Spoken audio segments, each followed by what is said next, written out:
Welcome back to the LIFE LATESTadapt podcast, Adapt to Thrive. In our last episode, we went deep into the science of rain gardens, but even the best engineered garden won't survive if the community doesn't support it. Today, we will be focusing on engaged communities and skilled enablers. In the episode, Can Anyone Create NBS or Nature-Based Solutions? The Power of Engaged Communities.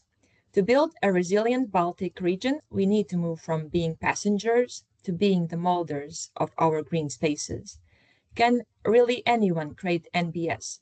To answer that, we have a diverse panel of strategists, activists, and managers today. Andra Ruskule from Baltic Environmental Forum from Latvia, Merli Kuris from the Baltic Environmental Forum from Estonia, Jānis Ušča from the Riga municipality, Mārtiņš Enģelis, who is a city activist and member of the Riga City Council, and Esme Kazak, Environmental Awareness Coordinator at the City of Tallinn. We'll be discussing the events organized so far, the knowledge level of our citizens, and the best way to communicate complex climate solutions in a language that everyone understands.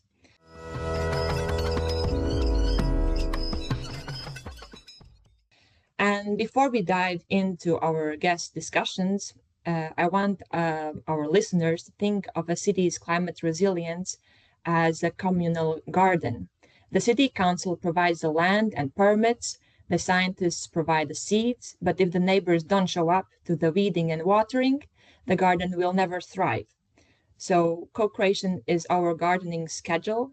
It ensures everyone knows their role and enjoys the fruit of our cooler, flood-free neighborhood together. And moving to the awareness gap, we can't co-create if we aren't speaking the same language.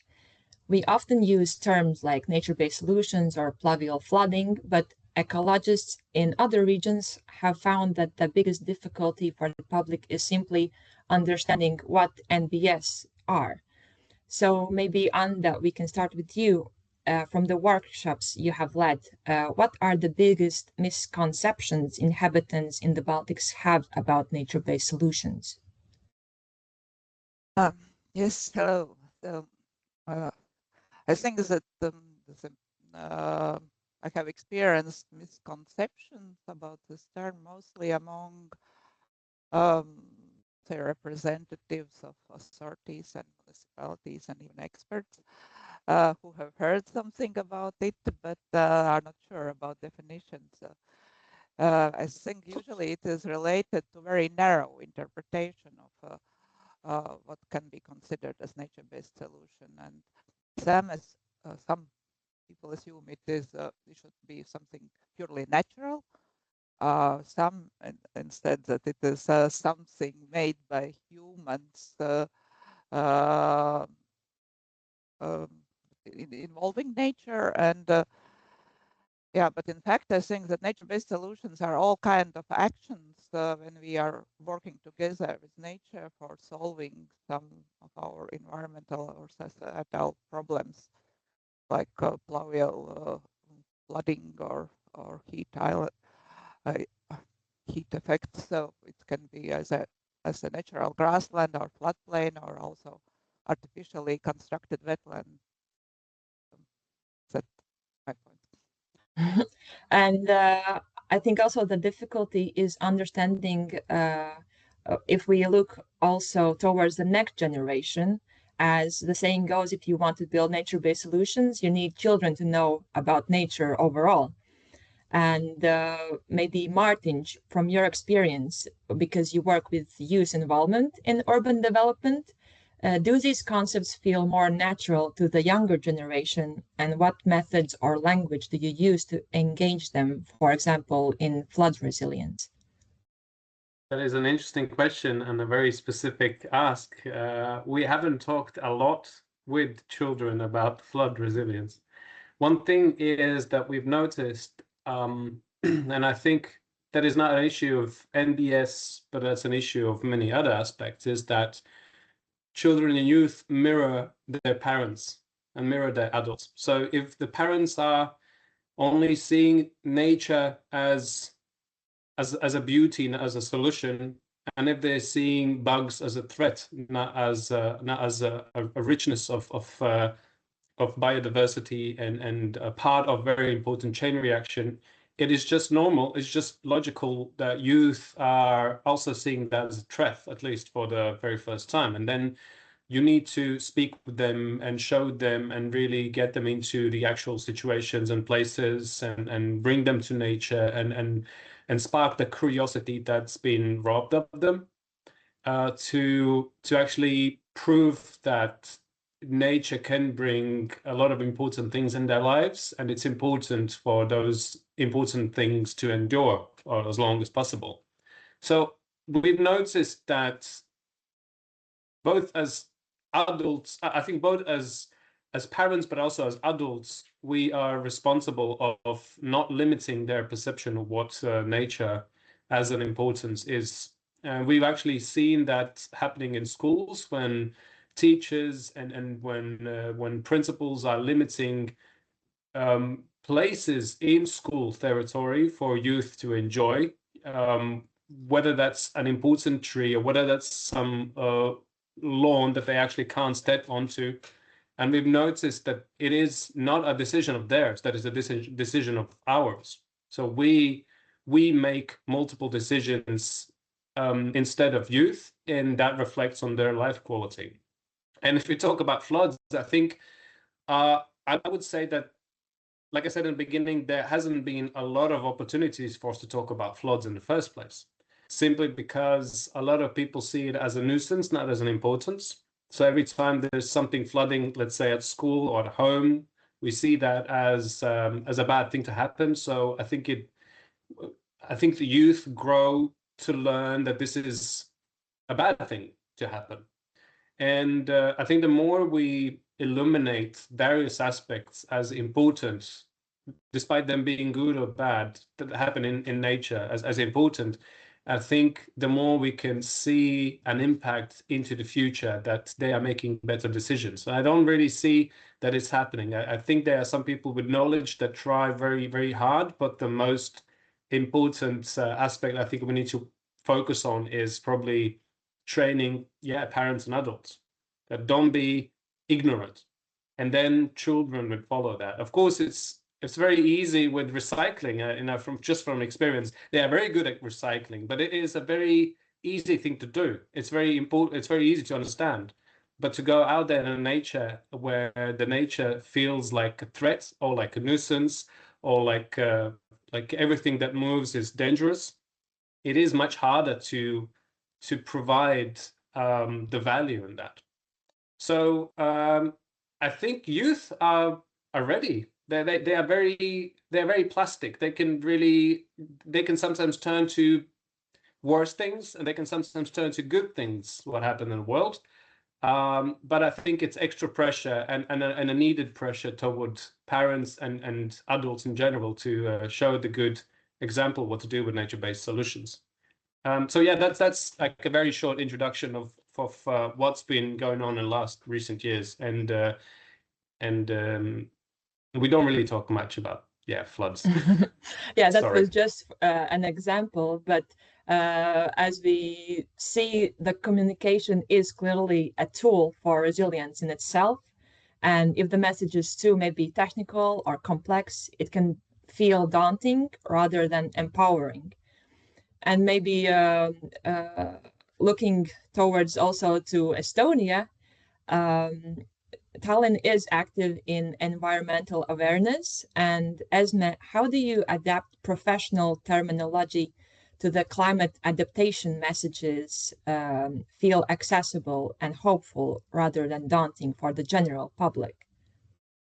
I would say maybe surprisingly that we would maybe not stuck that much into terminology, because it may be quite not that well understandable when we talk about clean water or flood like previously. I think we understand a lot about it, but if we talk about climate adaptation generally, we are living in quite complex times, also politically. So climate messages are not maybe what in right now, but that doesn't matter. That doesn't mean that we don't do these kind of things and actions. So as I said, if we can't understand what this climate adaptation topics and actions are, it is hard to do something for that. So we rather focus on practical actions. We engage people in several actions like cleaning ups, restoration days in Tallinn City Park, organizing nature walks and different kinds of things. And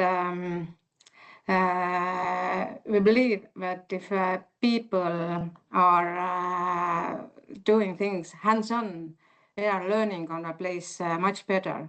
And sometimes we maybe don't even think what I'm doing. We come to the nature, we are enjoying the company, but the interest arises and we talk about why we are doing this, why these park restoration works are important. And that's how we still are on a mission and doing our best for climate adaptation topics. Okay, maybe we can also move towards the planning and strategy part, so to say, because also moving from awareness to action requires a strategic bridge between the city hall and the street or the inhabitants.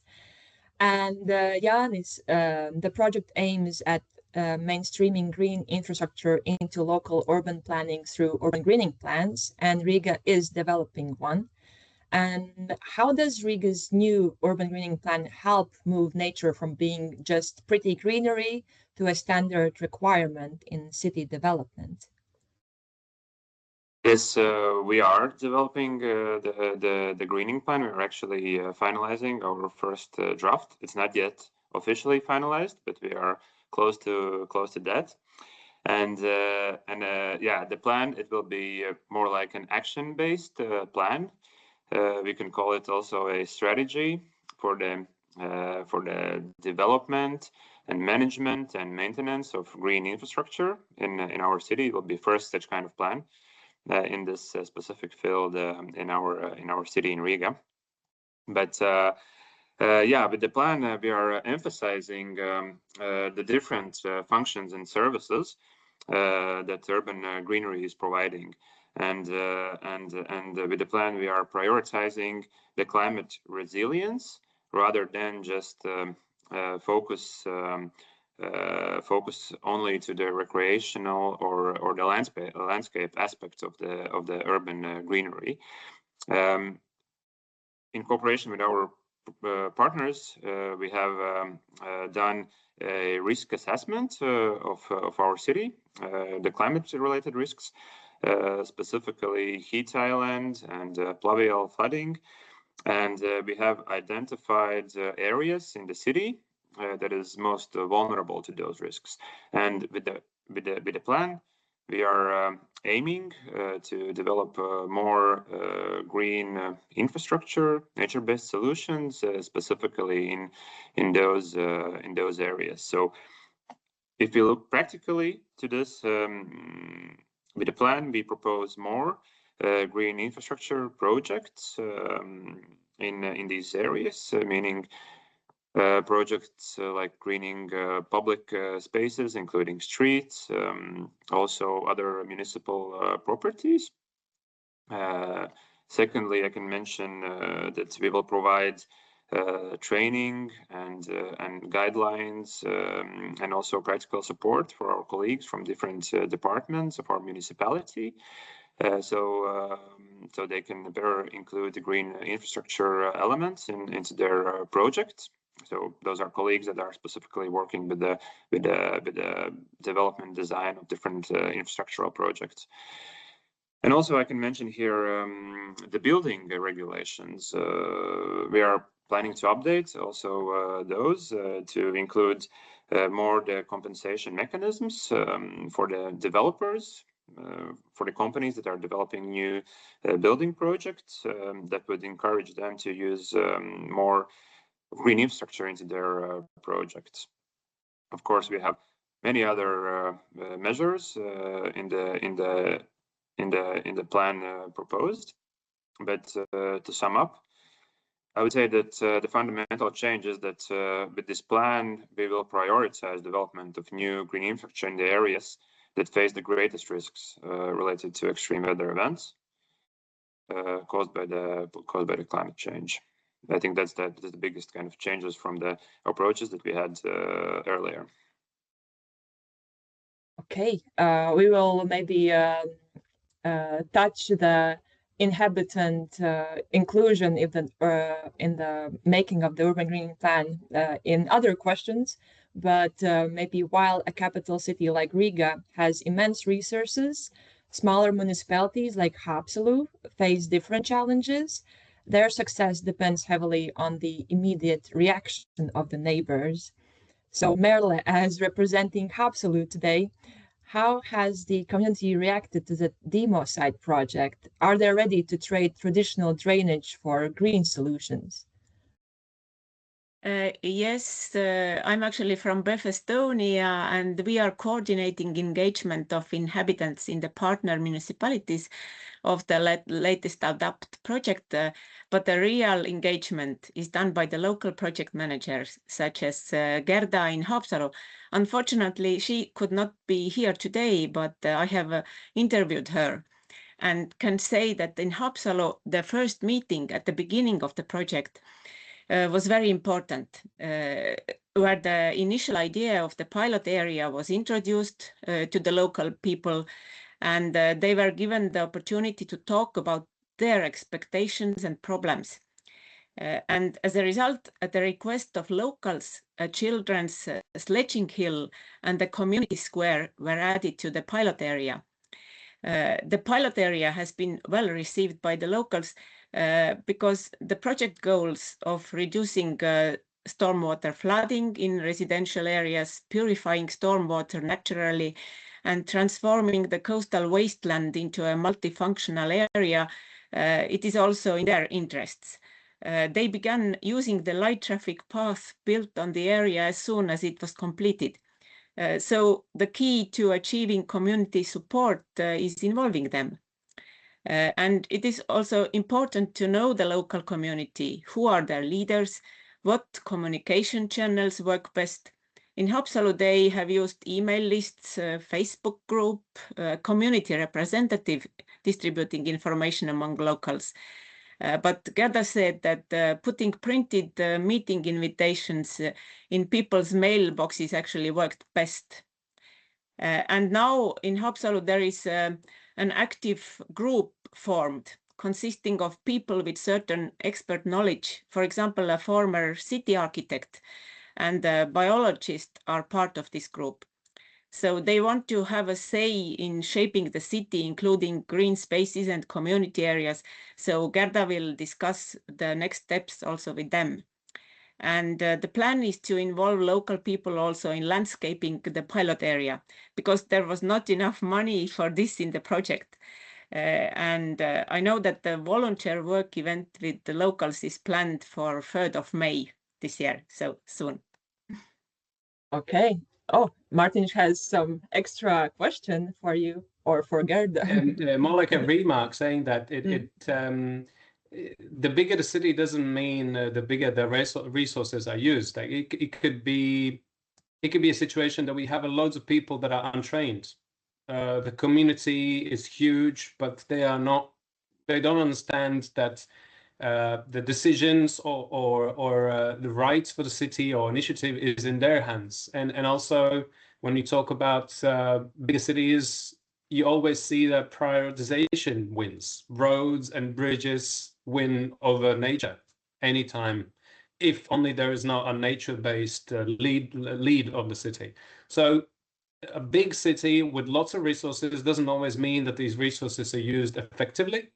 And that is actually something that we see very much in larger cities also regarding, and also kind of sort of once famous cities regarding nature-based solutions, you could see that there have been some cuts made in order to help people feel more comfortable about the economical situation, rather than just actually seeing that a clean,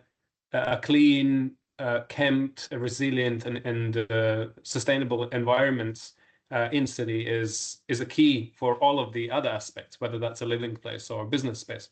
So yeah, so I just wanted a little remark. I think it's also important to understand that the quality of resources, the quality of capacity, it very much defines the able actions. Yeah, that's really true, because of the scale, about the involvement, and but there are some differences between how can you involve, what do you have, what people want in either a smaller settlement or a bigger settlement. But we have to somehow get this awareness of maybe this is what we really need, maybe because of the bigger bridge or, I don't know, bigger apartment building. But yeah, that's all about also about communication, I would say. And also to make all of these plans work, either it's a urban greening plan or a demo site or a neighborhood project that the neighbors just want to create, we need these skilled enablers, people within government who know how to navigate the system to support NBS.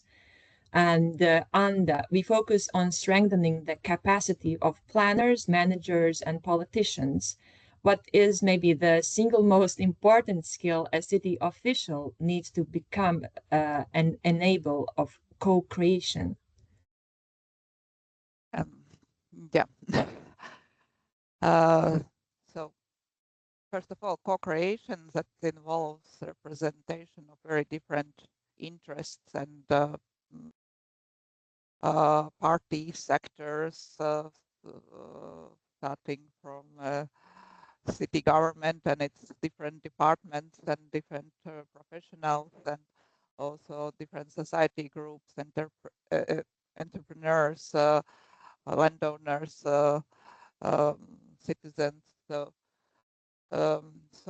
therefore, for enabling this co-creation process, I think the most important skill for that is ability to listen and to be open for dialogue, because otherwise there will be no co-creation.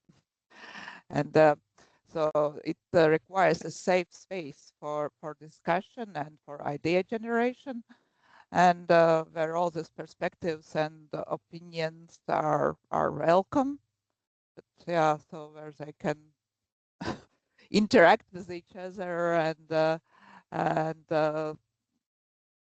build something together. This phenomena of co-creation. And but yeah, I think the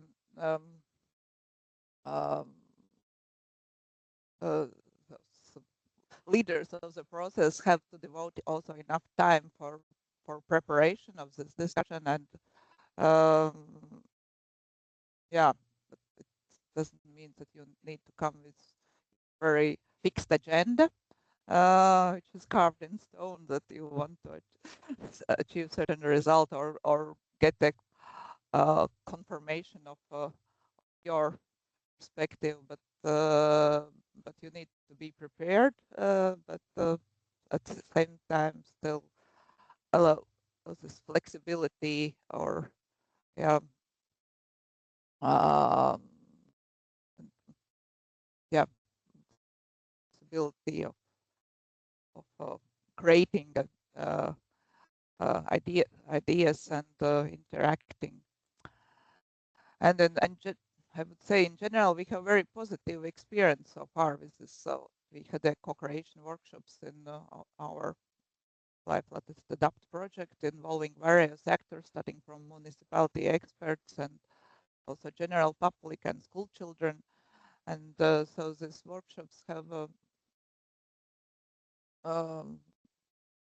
demonstrated that it can be very creative and productive process, which can result in really valuable ideas, what can be then later taken up by municipalities in real life. So I think if you create this nice safe space for co-creation, it can be very productive and result with ideas. Yeah, I would also say that hearing and listening is also an important kind of difference.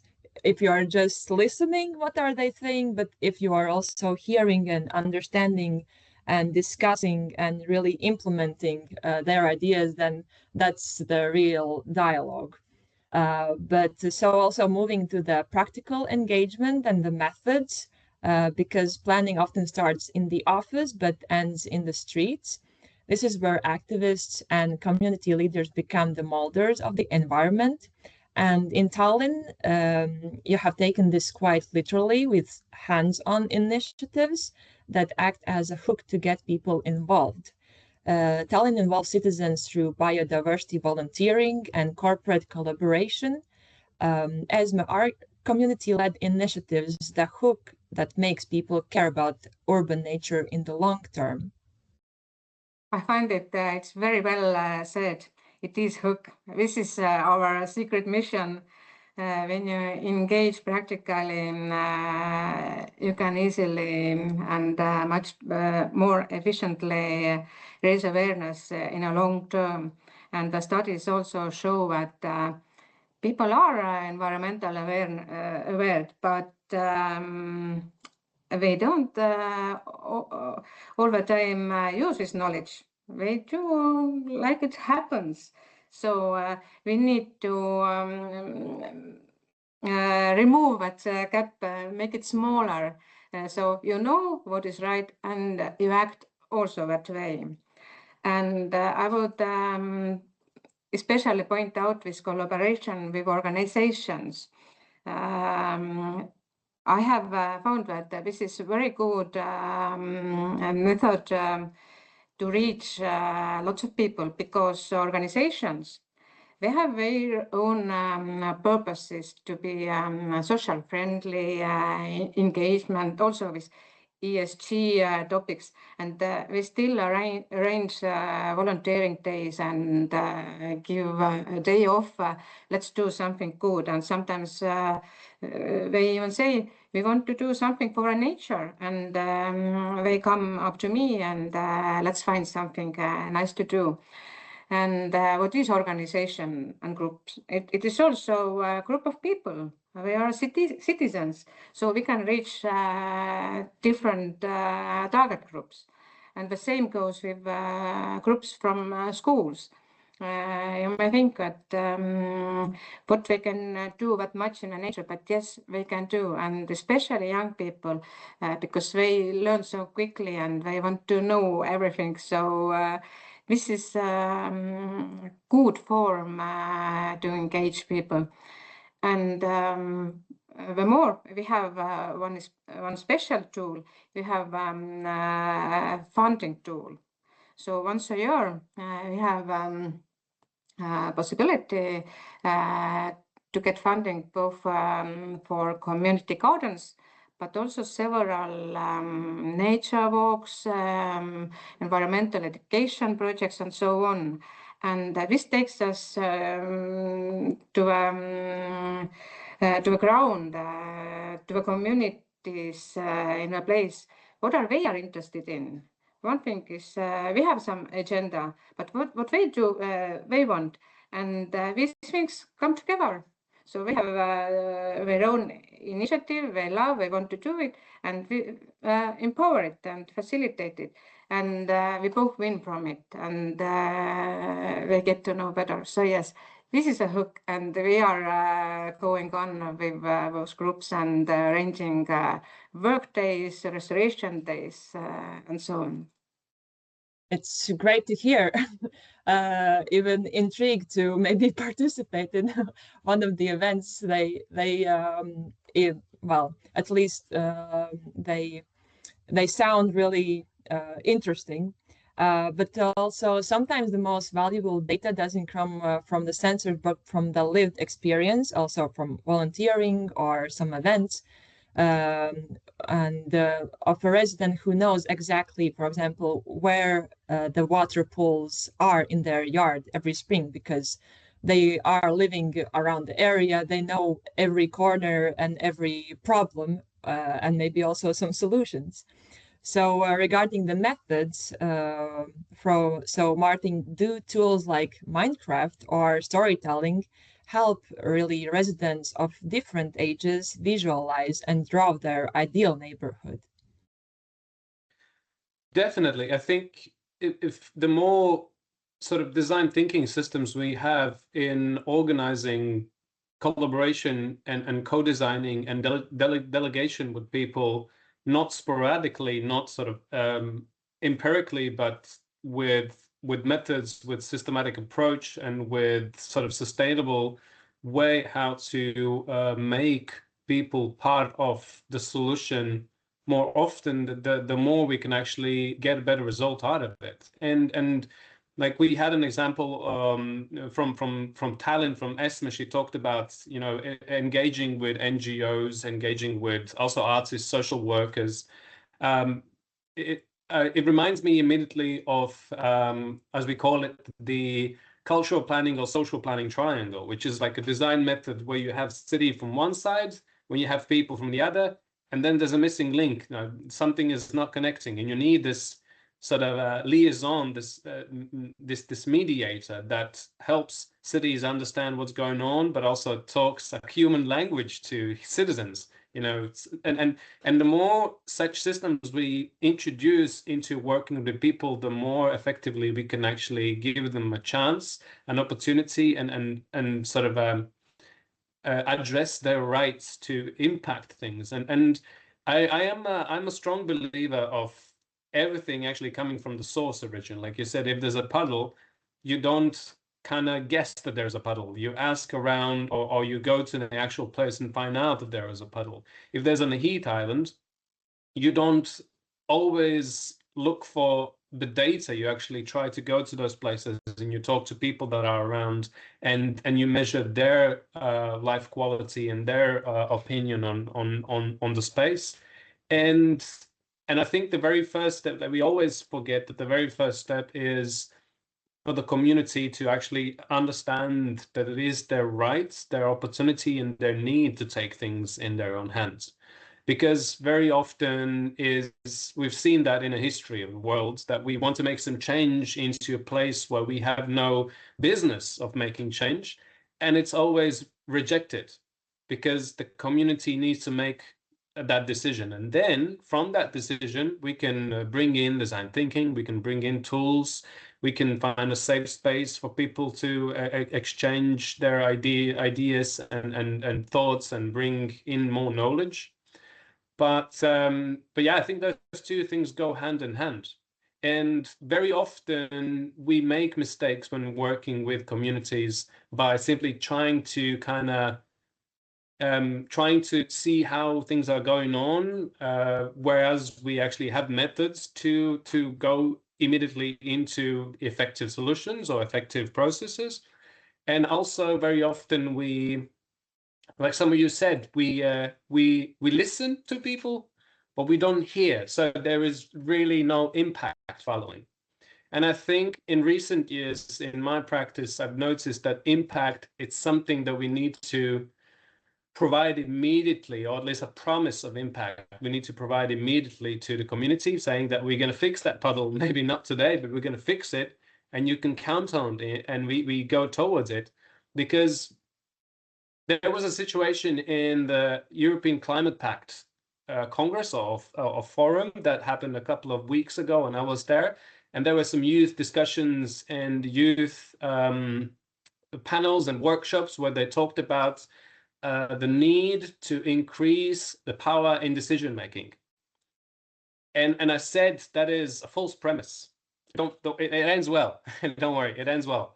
And it is important, of course, decision making is important, but it's a false premise because very often the decision makers, like I said earlier, are stopped by priorities, are stopped by resources, they are stopped by changing of political forces, of political systems. And then you go down to decision making, everything is perfect, but there is no actual impact because a lot of things can happen on the way. And that's why I always say the faster we can produce a vision of an impact, the easier for the community, for children, for people it is to understand that it is important, it is necessary for them to join, but also it's valuable for them to join. If there is no impact in the short term, maybe we can do something, but in the longer term, all of the activists will cease to be. All of the youth movements or the neighborhood movements will cease to be if they actually see that they are hitting against the wall constantly. So it is a hard thing to do. Very often it doesn't happen at the municipal level that we actually start with this premise of impact. We give them a chance to participate or feel heard and everything, but what's worse than being heard and nothing changes? So I think we slowly, and especially Jans could probably elaborate a little bit more on the practice in city development department that I also come from. We try to use these design methods more to immediately get into the feeling of impact, to get to the feeling of change. And we had this Minecraft project as well last year, where in the very beginning, we actually promised that by the end of the project, there's going to be a vision created by you in a Minecraft, and we will find ways how to implement it. And we will have a meeting with you after the vision is done, and we will give you a set of 1, 3, 5 year process, how we implement the thing that you have. Of course, it is a promise, but we wanted them to feel that they are not doing this because it's entertaining, but they are doing this because there's an actual change for them to see, actual opportunity for them to see change in the city. So I know it's a lot of things, but I think it all, in a nutshell, it's all about using methods to make everything efficient rather than just being very sporadic or chaotic in that sort of sense. Methods are good.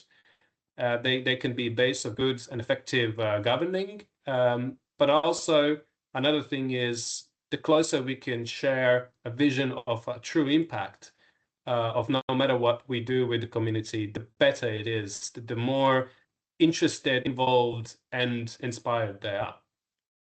That's yeah. So like everything I said, it's very positive, right? But in reality, it's very hard to reach those things because well, a lot of people have well, especially in the area where we come from, which is a post-Soviet area, it's very hard to convince people that there is going to be an impact. A lot of people have disbelief.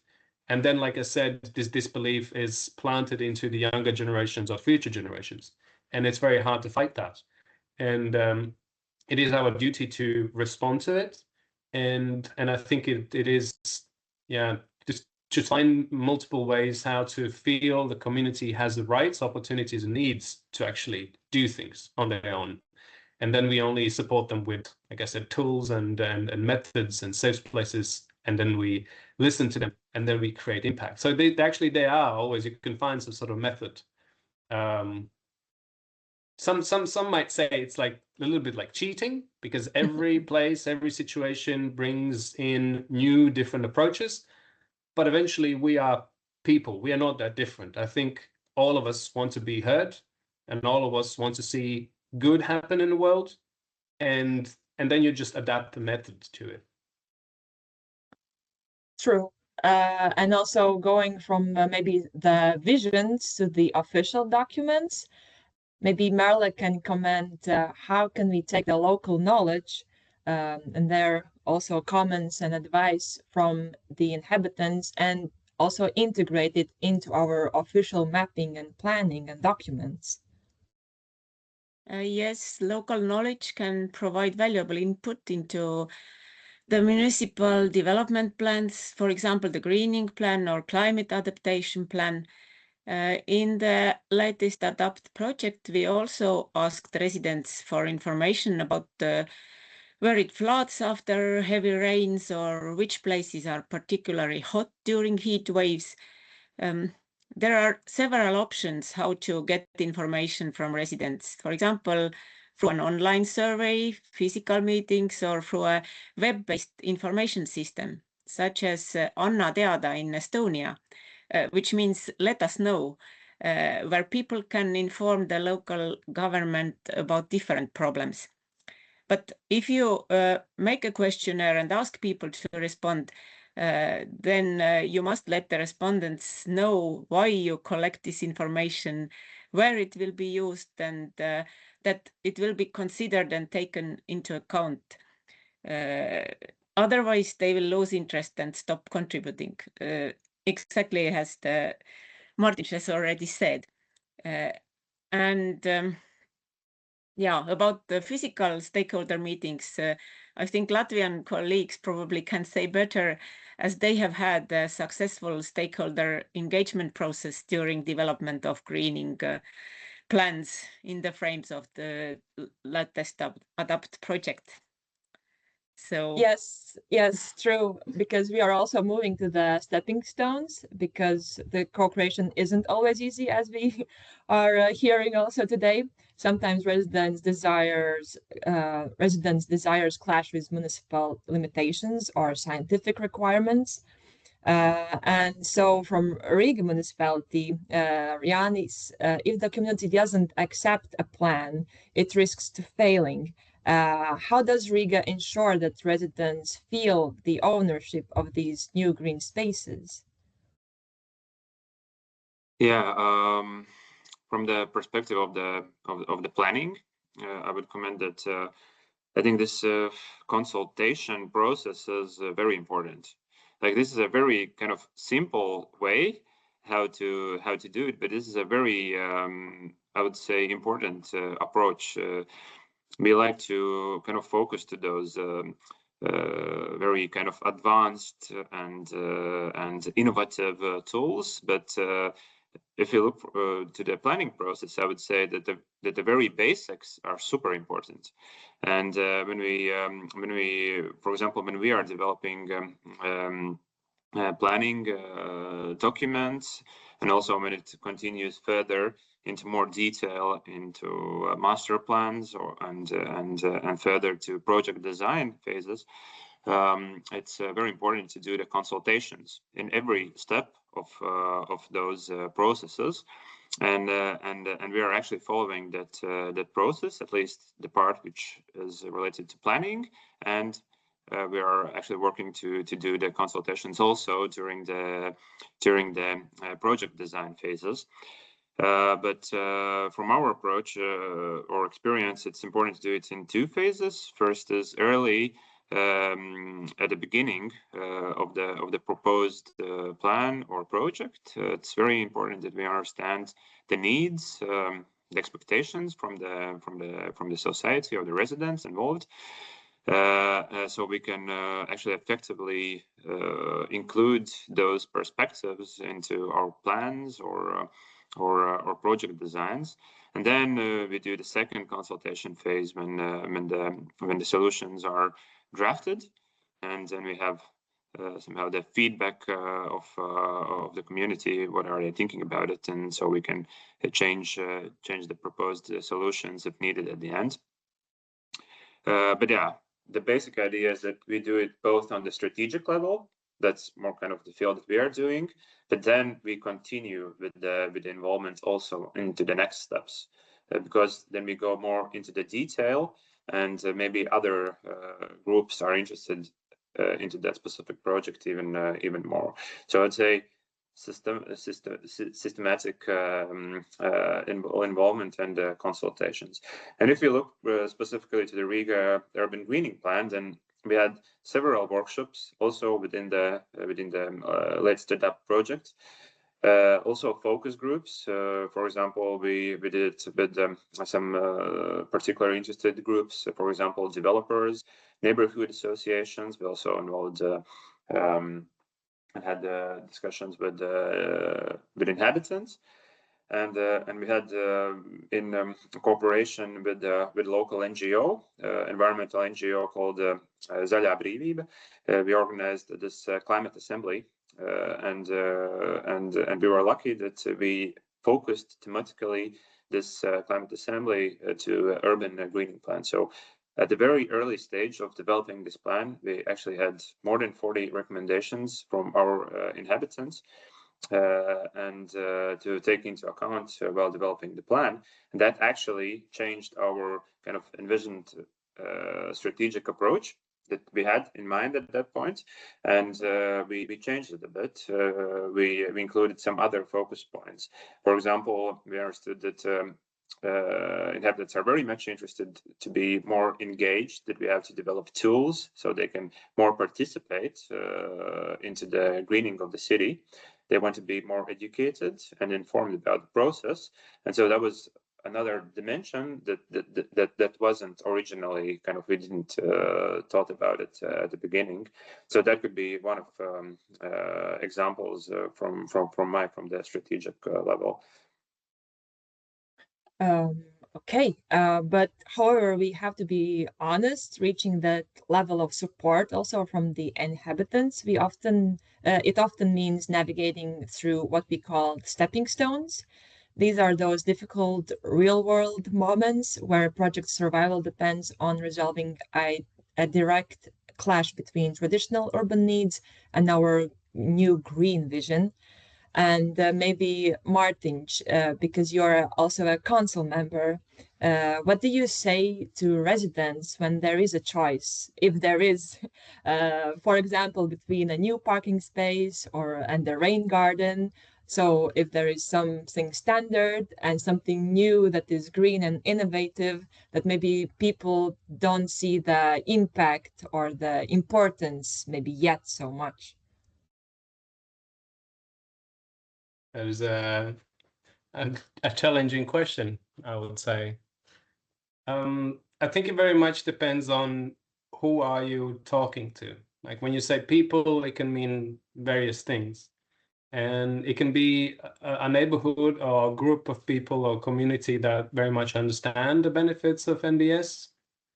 And when you talk with them saying that there's going to be a new car park or something, well, it could also be businesses, for example. Some businesses very well understand that building a supermarket with a car park that has trees and has correct rain drains that bring life to the place and make the place more livable, they very well understand that. So you don't need to convince them that this is important. And then there are some people maybe that are unsure about the situation. And I would say actually such people are the most challenging to work with, because there is something drawing them back, saying that we need this economical approach, we need this business approach, this will bring jobs and this will bring this and this. However, on the same time, they understand the value of the green solutions. It's just that you need to convince them that by creating or finally, like, you need to negotiate the situation, saying that the green solution together with that economical social solution can also exist or coexist. So there's no need that the green solution will destroy the businesses or destroy something else in a longer time. And I think the easiest groups of people or businesses to talk with are those who are in denial, because there's no surprises. You know, they really don't see that there's any value. There's no possibility for you to convince them otherwise. And thankfully, in Riga, at least publicly, it's the minority. The majority are those who are somewhere in between. So they understand the value, but they don't understand that it is a solution to many of their problems. And at the same time, they're really hungry for the economical or business growth or sort of monetary aspects. But the only thing that we need to provide is to find a solution that kind of unites both of them. So in short, I don't really think that every time you work in that sort of sense, every time you work with communities and neighborhoods or businesses, there's one type of answer to it. But I think the type of answer that probably helps the most is negotiating, you know, seeing that there is an opportunity for both of us and showing the risks and trying to be calm in that conversation. However, you never know, because behind the other parties there could be many other aspects, whether that's an influence that they have, whether that's some sort of political agreement that they have, whether that's a lot of money that they have. So you are sometimes fighting with an invisible hand. And we see that very often with businesses, that we see that there's a little growth in sort of business influence over political decisions right lately, where the NBS are not seen as something that will benefit all. They're seen as nuisance. And it's just normal because we live in a situation where the economical aspect is unclear.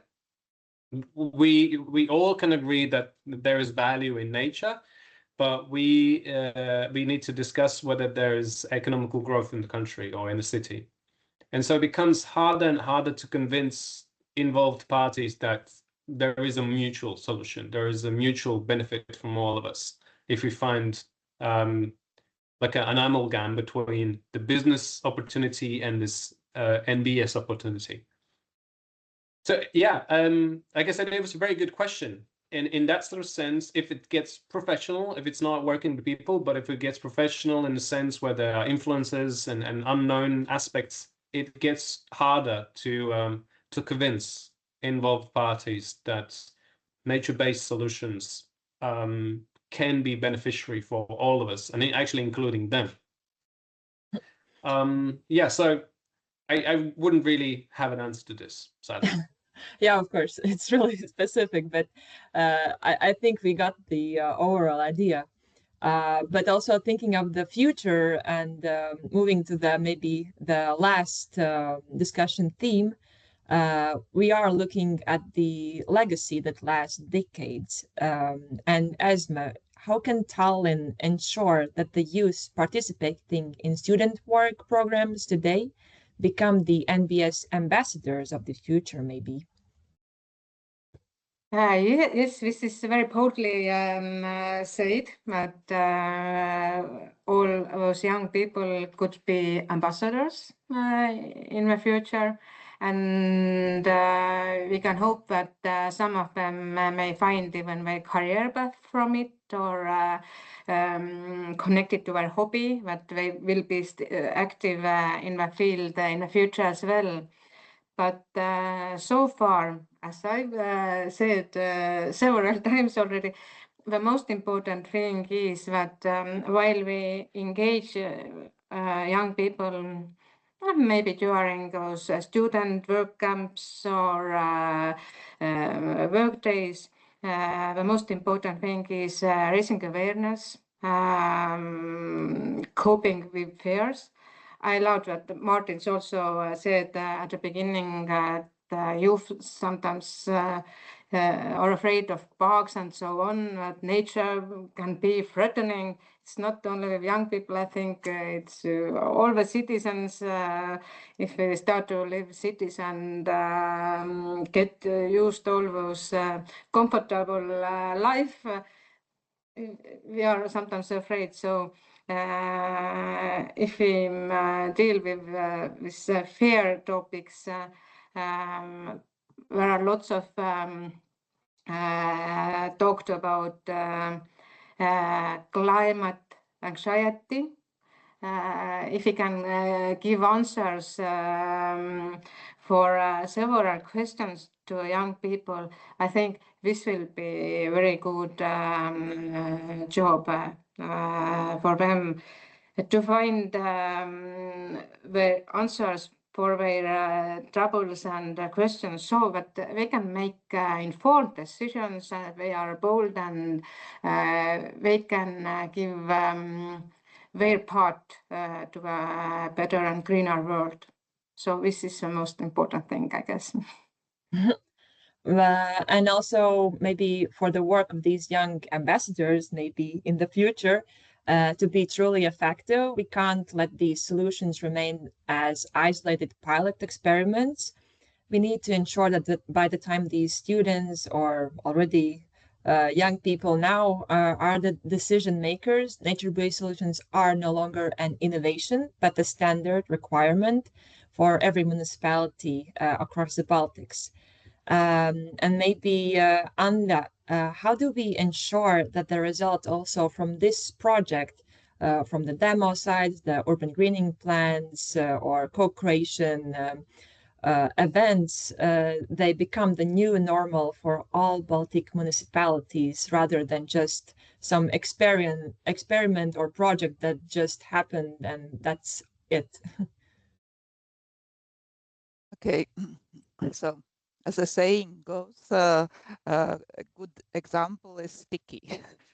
So we should do our best and hope that this result, what we are producing, the demo sites, what we have created through the project, and also experience gained through urban greening plans and their implementation, that it really can be seen as a successful examples. So if so, and they also these demo sites, that they truly demonstrate how the nature-based solutions work in practice, and that they are at the same time also looking nice and create a comfortable space environment for people. So it really depends on how successful we will be with our results, that and if they will be successful, if we will be successful, then I suppose there will be followers. And yeah, so also by creating this actual demonstration sites, I think we shall also use them later actively in demonstrating how these nature-based solutions work in practice, through different public engagement events, actively bringing people, showing, explaining, going away from theory to really to see it in action. And that's also we have experienced from our workshops when we are organizing, besides our theoretical part, we organize this practical field excursions to some nature-based solutions which are already existing in the city environment, and with the guides who are been themselves involved in their development, and they know all the aspects, how they were built, and what have been the maybe challenges or what solutions they tried to solve with those. But hearing these stories and then seeing it in your own eyes, it's the best argument actually. And we have seen, yeah, from this our workshops, that it's really convincing and people like this stuff. That's what actually it means. Yeah, maybe I should try again also in my backyard. And I see that Martin will add something, and also we will be closing the discussion, and maybe also to your comment, you can also, for the listeners to feel the sense of agency, that they can be a part of change, also add to your comment, or maybe what could be the first step if someone wants to take some action, what step they should take in their neighborhood, or I don't know. Yeah. I just wanted to respond a little bit to the previous speakers. What could actually we benefit when working with youth? I would, from my experience and observations, I would suggest prioritizing working with peripheral territories or neighborhoods or suburbs, because if you are youth and if you're studying in the center or central parts of the city, you usually get better tutors, you get institutions, museums, cultural spaces. You get things happening, you get the amount of knowledge. And then when you go to the peripheral schools, you see that there has been this sort of vacuum, and there are more people living there, so there are more youth, but it's harder for them to get the knowledge, it's harder for them to make the change and have a feeling that they actually have an impact. So I would start with that. And then I think it would be great if all of our cities would have some sort of a system of youth capacity building or knowledge building or sensitivity building, that they know what a good nature-based solution is. Maybe it is impossible to improve it or include it into the city, but they know they are sensitive if something wrong happens. And then the third thing is when you have the knowledge, it's that they can become co-designers, co-influencers of the place. But it is a very good question to where to start. And I think the very first thing what to do is to speak up. Very often it's very hard for especially decision makers to understand that something's wrong.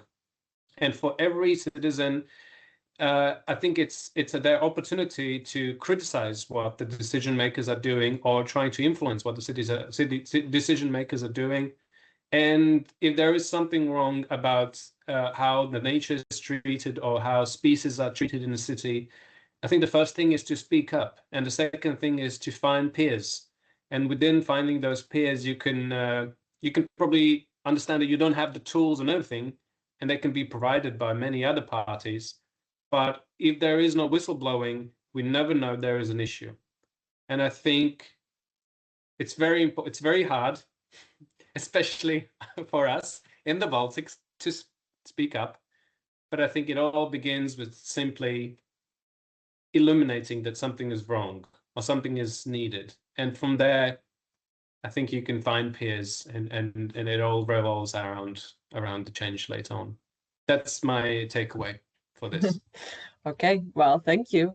And that also concludes our third episode. We have learned today that while the technical designs of NBS are complex, the heart of it all is people. Without the understanding, acceptance, and support of local people, even the most sophisticated rain garden is just a pilot project that might be forgotten. A huge thank you to Anda, Merle, Jānis, Mārtiņš, and Esme for showing us that NBS is truly a team sport. Whether it's through strategic planning, community gardening, or political activism, every resident has a role to play in our region's climate resilience. Join us in our next episode, where we will take a virtual tour of our demonstration sites to see how these community-baked designs are finally coming to life in the soil of our cities. So keep engaging and keep adapting.